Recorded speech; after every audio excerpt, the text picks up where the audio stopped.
Hey y'all, it's John and it is October and we are thrilled to be with you again, celebrating some of our favorite Wisconsin cheesemakers for Cheese of the Month Club. And it's been a great few months for us. If you haven't noticed, are currently starring in a national advertising campaign with our partners at Capital One. It's been awesome. Started on October 4th and has been running pretty much nonstop since then. And it's pretty amazing that they have taken an interest in our core principles and our mission to do good, eat good, and that Kendall and I got to go through the process and experience what it's like to be filmed and be on camera. And I got to say, I do this every month. I do this for y'all. I do this with y'all. Hopefully you really like last month's selection. And sitting here smelling these amazing products in front of me, I am so ready and so excited. I know that I won't get to eat this cheese just yet because this is my kids' favorite cheese, and if they saw a dent in it, they would have questions and they would yell and they would come after me. And so I want to make sure that I live up to that expectation for them. But we are celebrating Wisconsin. Wisconsin is an amazing cheese making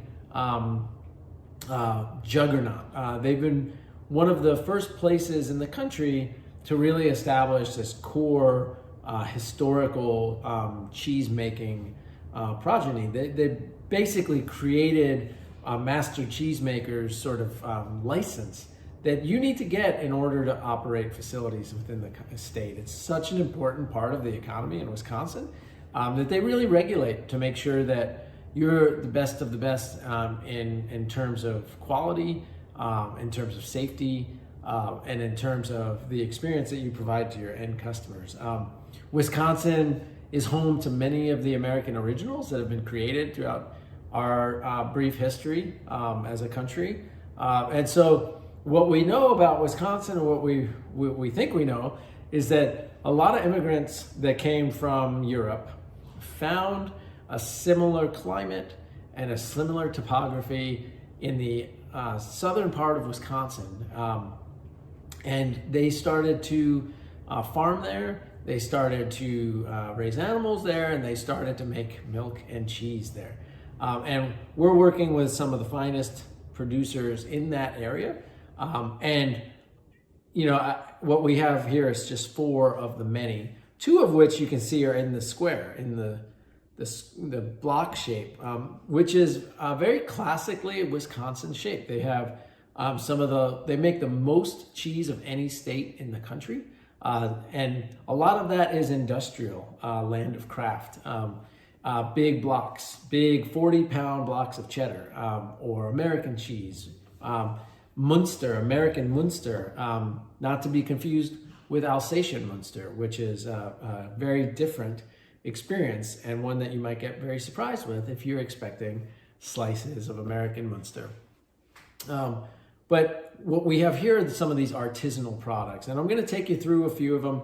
But I just really love Wisconsin. The American Cheese Society has had a number of conferences in Madison. It's always a great turnout. The World Cheese Awards are in Wisconsin every other year, and they do outstanding job with their competition. And what we find is that these Wisconsin cheesemakers, we have sort of these historical, multi-generational cheesemakers like Sid Cook of Carr Valley.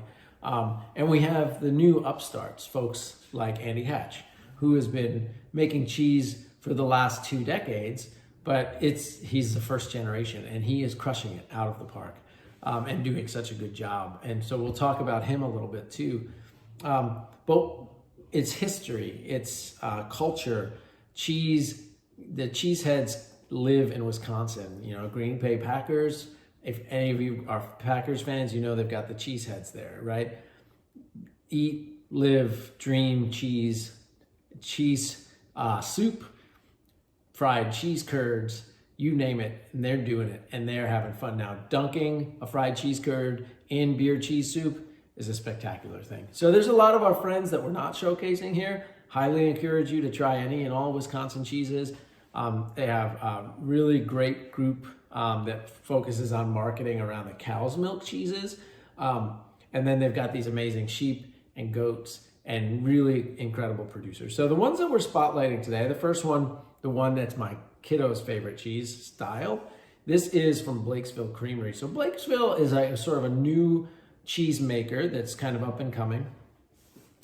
This is a young goat dairy, and Veronica Pedraza is is their new cheese maker, and she is formerly of Meadowood Farm that did Rippleton, Strawbridge, some of the most exciting sheep's milk cheeses in the country. She did that for a few years until the farm had some troubles and closed, stopped producing, and those cheeses are now being made at a different Old Chatham Sheep Herding Company.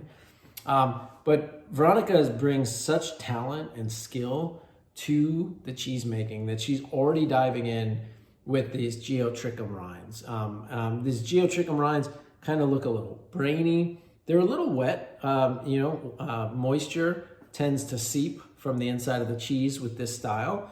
And with this style, you may often get molds like pure white mold or blue mold. You can see I have a bit of blue here on the front. There's nothing to be afraid of. That's an expected mold when the blue mold is pretty common on cheeses. And so it's a beautiful flavor. It's a beautiful texture. When you're making a cheese like this, ooh, it's so soft and delicate. You know, you're gonna get quite, I don't even want to pull it up. Oh, there it is. So you get this really beautiful, like brainy experience on the outside, chalky center, little bit of a cream line on it. And if you were to let this air dry in the fridge for a couple days, it would zap some moisture. It would get a little bit denser. A lot of that moisture would come out and less wet. Now, I don't mind the wetness. I kind of love it. It's gonna be great as a table cheese or as a appetizer, but you're gonna get this beautiful goat's milk, right? And so from the goat milk, you're gonna get a bit of a mineral tang to it, nice acidity. Eating and drinking this with like a wine, like a Pinot Noir, this would actually stand up to one of the lighter reds. I would tend to have maybe like a cider with it, like a Spanish Basque style cider, or maybe one of the American more like 750 milliliter bottles of cider, something that isn't too sweet, would play really well with this goat's milk. But Veronica's just a master. She's not a master cheesemaker, but she's an amazing cheesemaker. And she shows it with a product like this right off the bat within the first year of being at this dairy. Home run cheese. So hopefully you like it. The rind is very delicate. Enjoy the rind. It's very beautiful, yeasty, flavorful, and wonderful. So hopefully you like that one. The next cheese that we have here, this is Tulum. So this is actually inspired by a Turkish cheese of the same name. I had my very first bite of this cheese last week. So oftentimes when we're selecting cheeses, we're working with producers that we feel very confident in and have a relationship with, but we often bring in cheeses that don't ever see the shop or ever see our events program. So this is one of those cheeses. The Wisconsin Sheep Dairy Co-op came about in the early 90s. This was way before we really had sheep milk cheese makers in the country, and making cheese with sheep milk in the US is very difficult. We have so few cheese makers that have been able to do it successfully because sheep have the shortest lactation cycle of all the milking animals. And so you have to make all of your money in a very short window, very short period of time. And they also make little amounts of milk. And so it can be very difficult to find the right balance, to find the right product mix, to have the workforce around for just a short period of time. And so it becomes difficult. And what happened in the 1990s, Montchev was a big kind of company, cheesemaker, still is a big cheesemaker in Wisconsin, wanted to start dabbling in sheep's milk. But they only wanted to buy from one company, right? Like they just wanted a single source. But nobody in the area was making enough milk. And so the sheep dairymen of the region came together to create this co-op so that Montchev could just buy the milk from one source, even though it was coming from multiple farms. And the milk itself is mostly East Frisian or Lacone sheep. And so The Wisconsin Sheep Dairy Co-op, has gone through some changes over the years, different plants where they're making it, different cheese makers. When we first opened, we carried Mona and Dante, two of my all-time favorite cheeses, and they went away for a while. So this is actually our first time bringing the Wisconsin Sheep Dairy Co-op back into the business. So as I said, this is a little twist on a Turkish style cheese. It's a blend of cow and sheep, aged for 8 to 9 months. Extremely sharp, tangy again, crumbly, grassy. You can see it's kind of got like a dry texture on the inside. But boy, it smells amazing. I'm gonna eat a lot of this later. I had such a perfect bite of it last week. It made my mouth immediately, I can even, just the smell. The dryness of it, dryness as in like wine, not dryness as in lack of moisture. That acid and salt content really drives some saliva reaction on the sides of the tongue. It's a pretty cool experience. And so again, this is amazing. You're gonna enjoy the heck out of this. It's got a nice little bit of lipase bite in it, maybe like what you'd expect in an aged provolone, but really beautiful cheese. Tulum, and I'm hoping to start bringing back their Dante if I can get my hands on it, because that cheese was awesome. Okay, next cheese is arguably, the best cheese in the country according to the American Cheese Society. So every year at the American Cheese Society, we have a competition and it's for best of show. So there's about 107 different categories. The winner of all those categories get judged against each other, and there's a best of show. This cheese here, Pleasant Ridge Reserve, has won best of show 3 times. No other cheese has done that in the history of the organization, which is about 35 years. And, almost 40 years. Gosh, it's almost been around for 40 years. That's crazy, the organization. So this cheese has such a spectacular history. The original owners spent 5 years really developing their herd and developing their grasses so that they could create a unique, one of a kind, spectacular cheese. If they were going to do this, they wanted it to be the best of the best. And they identified that their land and their animals tended to make milk that would be geared more towards this alpine style cheese. So Pleasant Ridge Reserve is made in the style of, say, something akin to Gruyere or Comté or Beaufort, one of those high mountain pasture. Because their grass is so beautiful, their herd is really dialed in, their milk is just exceptional. And they will only work with the best milk. So this milk to make Pleasant Ridge Reserve is summer milk. As you can see how yellow this cheese is. The more yellow the cheese, the more likely the animals who are grazing on really beautiful pastures, getting a lot of beta carotene through their diet. And so they only use the best quality milk. And if it rains for a couple days, or if it gets dry too long, their milk quality might suffer, and they'll sell that milk rather than make Pleasant Ridge Reserve out of it. So the first year they entered Pleasant Ridge Reserve, they won best of show, which is amazing. And then the first year first year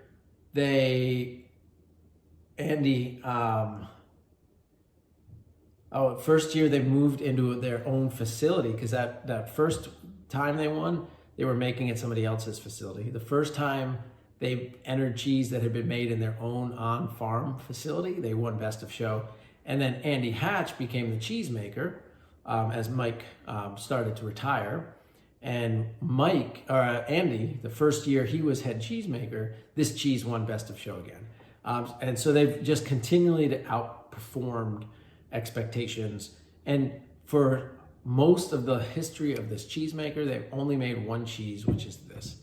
Day in and day out during the summer, they make Pleasant Ridge Reserve. Now in the winter, they make Rush Creek Reserve, which is one of the coolest cheeses made in the country. It's bark wrapped cow's milk, luscious, velvety. It's like personal fondue in a wheel of cheese. It is heavenly. So what you'd expect from the flavors of this: brown butter, some nuttiness like almond flavor, grass, onion. I might have said onion, eggy, those kind of flavors. Super awesome. The last cheese is from Raleigh and Red Rock, Roelli. Also have won Best of Show, but not for this cheese, for Little Mountain, their version of an Alpine cheese. Chris Raleigh and his family have been making cheese for quite a long time. And he has fun. This is a great example of a cheese that he's having fun with. Again, this is in that classic Wisconsin block shape. You can see nice square. You know, think about a 1-year cheddar block at a grocery store or American cheese, that long block. But what he's doing here is he's playful. He's adding annatto, which is the orange dye, comes from the achiote tree, the seeds of the achiote tree, and it makes the cheese orange. Then he's adding blue mold, and you can see here, this is an example of one where one of the needles pierced the cheese. And blue mold is aerobic, and so it only grows with oxygen. So the blue mold was in the milk, but this needle allowed oxygen to enter, and this blue mold grew. And then on the outside, he's allowing a natural rind to grow. So basically essence of the cave. And there's quite a bit of Penicillium camemberti. Oh, it gives it such a beautiful smell. You know, just picture a cave full of all of that aroma. I wouldn't mind taking a nap in there. So this is just a really beautiful cheese. I would consider it an American original because of all the different nuances that he's put into it. Makes amazing cheese curds, cheddar curds. If ever you can go to the Raleigh plant, home run. He is just outstanding. And the flavors of all of his cheese, Dunbarton Blue, this Red Rock, he's just an amazing cheesemaker. One of the nicest, kindest that you can come across. And then last but not least, we have the pear and ginger, or pear with honey and ginger. This is from Matt and Claire at Quince and Apple in Madison, Wisconsin. And they are amazing. They make ridiculous jams, and they think these jams are perfect with cheese, and they are.